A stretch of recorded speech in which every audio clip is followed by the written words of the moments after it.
ابتباد Mirpur officer colony کے قریب سے نومولود بچے کی نعش ملنے کی اطلاع ملتے ہی ریسکیو میڈیکل ٹیم فوراً جائے وقوع پر پہنچی۔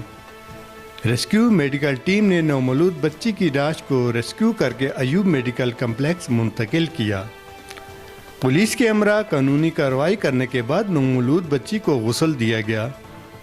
بچی کا جنازہ پڑھا کر امانت تدفین کر دی گئی۔ ابتباد میرپور آفیسر کالونی کے قریب سے نومولود بچے کی نعش ملنے کی اطلاع ملتے ہی ریسکیو میڈیکل ٹیم فوراً جائے وقوع پر پہنچی۔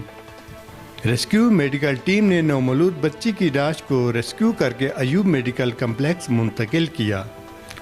پولیس کے ہمراہ قانونی کارروائی کرنے کے بعد نومولود بچی کو غسل دیا گیا۔ بچی کا جنازہ پڑھا کر امانت تدفین کر دی گئی۔